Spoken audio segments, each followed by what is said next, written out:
वैसे वक्फ बिल का समर्थन करने वाले एक व्यक्ति के साथ मारपीट का आरोपी लगा है। उत्तर प्रदेश के संभल जिले में जाहिद सैफी नाम के व्यक्ति ने वक्फ संशोधन बिल के समर्थन पर मारपीट करने का आरोप लगाया है। आरोप है कि गुरुवार शाम 4 बजे अबू बकर मस्जिद में नमाज पढ़कर बाहर निकले थे।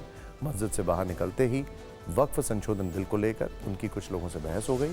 जाहिद ने इस बिल का समर्थन किया, जिसके बाद आरोप है कि रिजवान, नौशाद, शोएब समेत कई लोगों ने उन पर लाठी, डंडे और धारदार हथियारों से हमला कर दिया। इस हमले में जाहिद को काफ़ी चोटें आई हैं। उन्होंने पुलिस में लिखित शिकायत दी।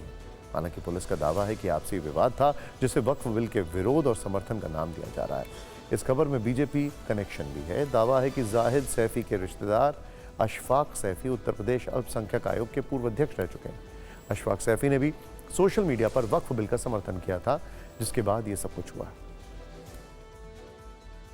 जाहिद सैफी है, पूर्व में चेयरमैन का चुनाव लड़े थे गुन्नौर से और चुनाव हार गए थे। इसके बाद में मस्जिद के मौलाना है, जो भी उस मस्जिद का जो मौलवी या मौलाना है, उसको अपॉइंट करने को लेके इनके बीच में विवाद था। जाहिद पक्ष के व्यक्ति द्वारा इसको अपॉइंट किया गया था, इसलिए जो अन्य जो 3 पक्ष हैं उनके लोग नाराज थे। इसी बात को लेकर इनके साथ मारपीट की गई है।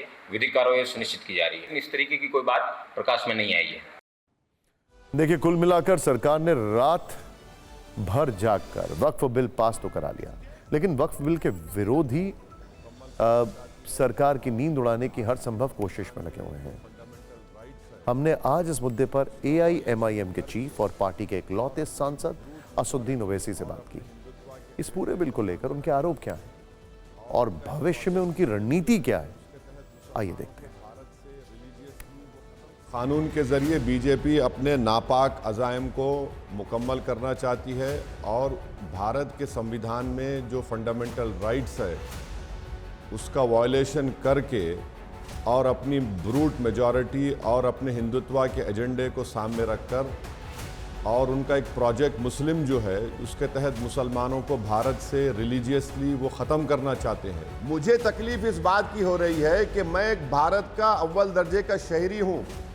आप मुझे जलील और रुस्वा करने की कोशिश कर रहे हैं। आप मेरे ईमान पर, मेरी मस्जिद पर, मेरे वजूद पर, मेरी शनाख्त पर आप हमला कर रहे हैं। बल्कि मोदी सरकार ने, मैंने पार्लियामेंट में कहा कि आपने ऐलान जंग कर दिया मुझ पर। भाई आप ये बताइए, हिंदू धर्म में जब सब चीज़ आपके लिए हो सकती है तो मुस्लिम धर्म में क्यों नहीं हो सकती? आपका मकसद वक्फ को बचाना नहीं है, आपका मकसद ये कि मुसलमानों से इनकी इबादत को छीन लो।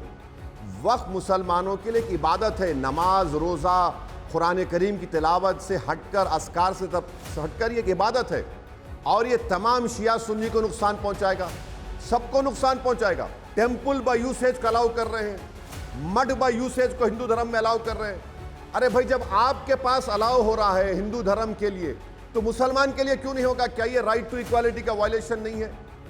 क्या ये आर्टिकल 15 का वायलेशन नहीं है? डिस्क्रिमिनेशन आप कर रहे हैं, सुप्रीम कोर्ट के जजमेंट के खिलाफ आप जा रहे हैं। आप जब मुस्लिम महिला की बात कर रहे तो क्या नरेंद्र मोदी बिल्किस बानो की आंख में आंख डाल के बात कर सकेंगे? क्या किरण रिजिजू बिल्किस बानो को बुलाकर उसका हाथ पकड़कर कह सकेंगे तुझसे इंसाफ नहीं हुआ? कौन सी मोहब्बत की बात कर रहे हैं? आपके पास ना मुस्लिम MP है, ना मुस्लिम मिनिस्टर है, और आप अली और खान की बात कर रहे हैं, झूठ बोल रहे हैं। कानून जो बनाया गया है वो अली को भी नुकसान पहुंचाएगा, खान को भी पहुंचाएगा और मुस्लिम महिलाओं को भी पहुंचाएगा।